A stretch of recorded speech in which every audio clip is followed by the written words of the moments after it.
Oh,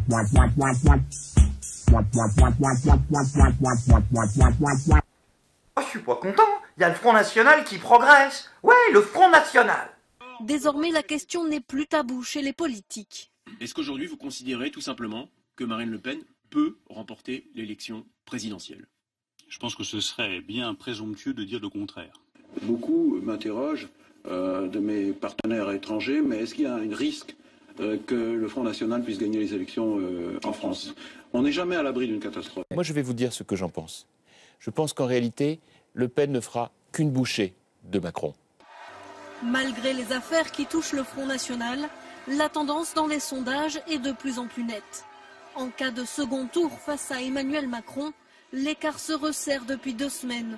La présidente du FN serait battue, mais obtiendrait 40% des suffrages. Voilà, tout en prenant en compte la fiabilité habituelle des sondages, hein, je précise. Face à François Fillon, même constat. Selon une dernière enquête IFOP, elle atteindrait 44% des voix. Tous les scénarios sont possibles dans cette présidentielle, y compris la victoire de Marine Le Pen. Ouais, alors stop, juste, je précise, à France 2, là, quand vous mettez Caroline Forest, déjà c'est dur, est-ce qu'en dessous, vous pouvez pas juste, ne mettez pas Marianne, vous pouvez pas mettre genre éditorialiste à Marianne, ou journaliste, ou fais les cafés, je m'en fous, mais voir Caroline Forest, Marianne, à chaque fois, non, ça m'empoigne, c'est très dur, et ils vont le faire, un jour ils vont le faire, ils nous ont bien mis une femelle, mais en attendant, voilà, c'est possible, time out, je suis pas encore émotionnellement prêt à ça. Voilà, hein, donc Caroline Forest, journaliste, déjà c'est un effort, hein, à Marianne, voilà, comme ça c'est, merci. Tout la porte. Si elle ne réussit pas cette fois-là, probablement qu'elle ne réussira jamais. Selon quels critères? Non, parce que si c'est la dernière fois que le Front National, là, a une chance de gagner les élections, moi je veux bien. Mais tu reviens pas dans 5 ans chouiné, parce que dans tous les 5 ans, elle le fait, ça. Hein. Oui, là, le Front National peut gagner, wow, quelle horreur. Donc, c'est la dernière, c'était ton dernier joker? Moi je veux bien. À ce moment-là, il te reste plus que le moite-moite, là. Et le coup de fil à un ami. Ah bah non. Ah bah si, tiens, tu pourras appeler Bernard-Henri Lévy. Oui, ton grand ami. Lui aussi, il panique. Lui, c'est encore pire. Lui, il est à 2 doigts de faire une syncope. Et je me suis exprimé plus souvent qu'à mon tour sur cette saloperie xénophobe et raciste qui est en train de monter autour et à partir de l'administration. En France aussi? Non. En France aussi, naturellement. Je vois avec... En Europe et en France? En Europe, naturellement. En France, je vois avec effroi cette montée du Front National. Et j'ai l'impression que les gens sont soit tétanisés, soit inconscients. Oui. Et du coup, Bernard, en ce moment, il fait des articles dans tous les journaux, et sur tous les blogs. Il invite les Français à un sursaut civique contre le Front National. Donc, voilà, c'est civique, hein, donc il faut y aller maintenant. Il a invité les Français à utiliser tous les moyens nécessaires pour empêcher le Front National d'accéder à la présidence de la République, hein, quitte à saborder sa campagne. Donc, moi, je suis d'accord avec toi, Bernard. Tu sais quoi? Oui, je vais te soutenir. Et vu que je suis un humoriste de gauche, ce qui ne se voit pas particulièrement dans cet épisode, je te le concède. J'ai décidé de te donner un coup de main pour empêcher le Front National d'accéder à la présidence et saboter sa campagne. Alors j'ai réfléchi et je me suis dit, étant donné que les campagnes électorales sont grandement payées par nos impôts, j'invite solennellement tous les auditeurs de Je suis pas content, pour lutter contre la haine et saboter le Front National, à ne pas payer vos impôts cette année, en 2017, pour lutter ensemble contre la démagogie et le populisme. Hein? On n'a pas le droit? Merde, c'est con. Je m'y attendais un peu.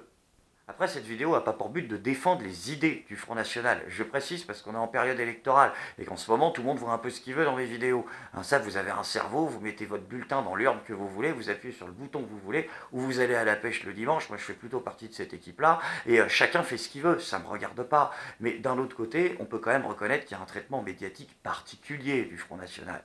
Hein, je veux dire, moi, franchement, si je devais me faire l'avocat du diable, j'aimerais pas être un élu du Front National.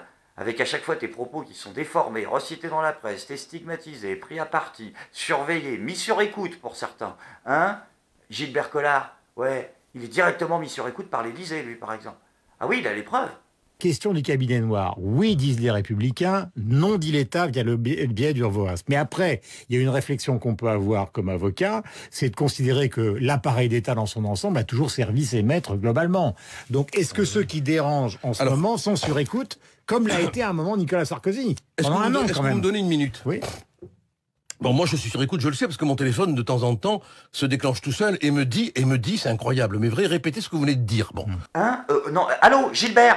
Non, T'as juste installé Siri sur ton téléphone, c'est tout, c'est normal. C'est pour ça qu'on te demande de répéter. Oh, le con. Hein, bah, il a confondu. Bah, c'est un assistant vocal, il n'a pas l'habitude de ça. Lui, il est habitué aux assistants, mais fictifs, en fait, parlementaires. Donc, c'est pas la... Non, ça marche pas pareil, là, ils existent vraiment, ceux-là. Ils te posent, faut répondre. Enfin, c'est une voix dans une petite machine, parce que là, ça... Non, faut le prévenir. Le jour où il va découvrir le GPS, il va faire un coma. Donc, il vaut mieux qu'il soit préparé, quand même. Hein, et arrête la carte du oui, je suis vieux, mais je suis quand même jeune, moderne. Et... Laisse ça à Macron, parce que les nouvelles technologies, c'est pas ton truc. Énorme bourde de Gilbert Collard ce matin sur Twitter. Le député du Gard a diffusé cette capture d'écran contenant une dizaine de ses mots de passe personnels, ses accès à ses emails, à son compte à l'Assemblée nationale, ainsi qu'à plusieurs journaux en ligne. Gilbert Collard a publié par erreur cette conversation privée en voulant illustrer un message critique à l'égard des soutiens d'Emmanuel Macron. Enfin, tout ça, ça n'empêche pas le Front National de progresser. Alors du coup, au gouvernement, bah, c'est la panique complète. Allez, pour rattraper le coup, ils tentent de nous jouer la carte patriotique. Oh, il y a du Vive la France dans tous les discours à tire-larigot.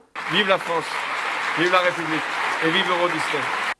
Non, mais là, tu trolles, tu le fais exprès. Je veux dire, arrête d'être con. Je veux dire, ils font vraiment des efforts au gouvernement. Ah, bien sûr, Ségolène Royal. Elle s'habille directement avec un drapeau maintenant.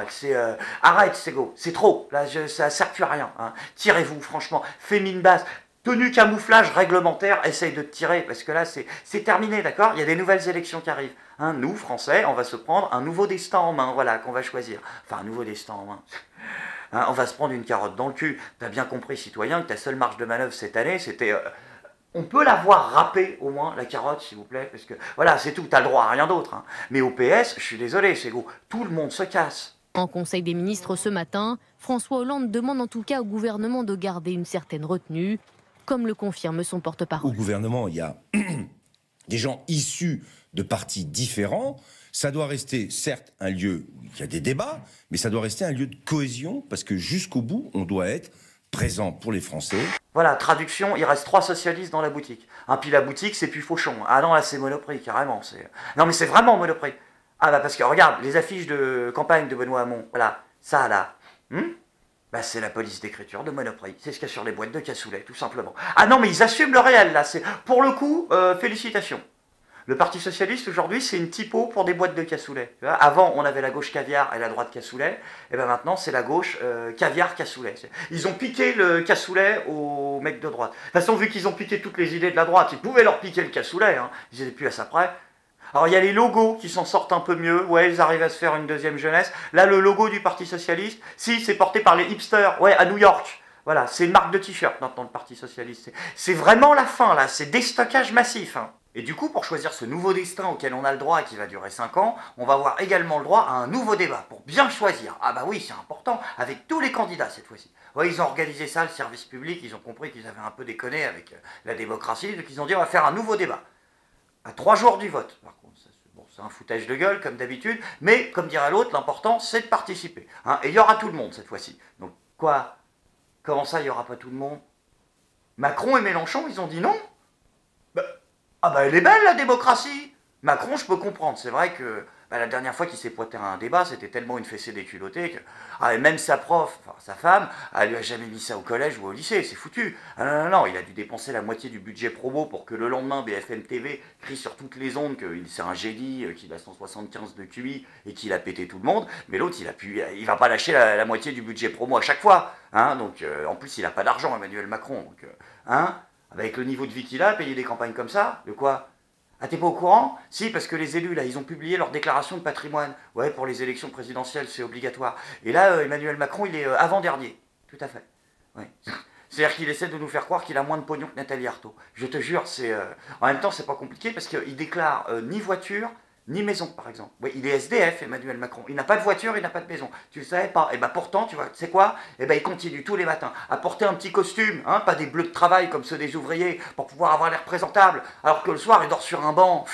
Ben moi, je le respecte, Emmanuel Macron, et je suis désolé. Tous ceux à qui j'ai choqué en disant que oui, je critiquais trop Emmanuel Macron, c'est vrai. Et ben maintenant, j'ai compris. Voilà, je suis prêt à aller avec vous, en marche. Non, je déconne. Ah mais non, Emmanuel Macron, là, c'est tendu. Hein. À un SMIC près, c'est Philippe Poutou. Mais bon, ça, passons. Mais Jean-Luc Mélenchon, je comprends pas, mon Jean-Luc. Pourquoi tu participes pas, toi qui veux une grande démocratie, une 6ème République? Je veux dire, ça te coûte rien de participer. Alors c'est vrai, il a un argument, Jean-Luc Mélenchon, il a dit « Un débat à 5, c'est très difficile, à 11, c'est impossible ». Ouais, mais attends, juste une petite question, Jean-Luc. Je te jure, parce que je t'aime bien en ce moment, et je passe des merveilleux moments avec toute l'équipe là sur le Discord. On a vraiment des débats intéressants, mais j'ai une petite question qui...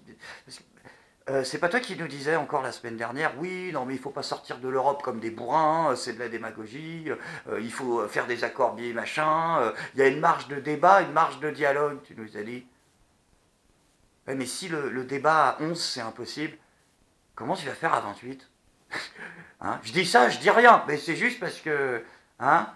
Et du coup, bah, je laisse tous nos amis insoumis me répondre dans les commentaires. Je me fais pas de bile, à chaque fois ça se passe bien, à chaque fois on discute, à chaque fois on échange des idées. De toute façon, moi je suis du côté de tout le monde puisque je suis du côté de personne. Le seul truc que j'espère, c'est que bah, ceux qui regardent mes vidéos finiront par être moins paumés que moi dans cette histoire.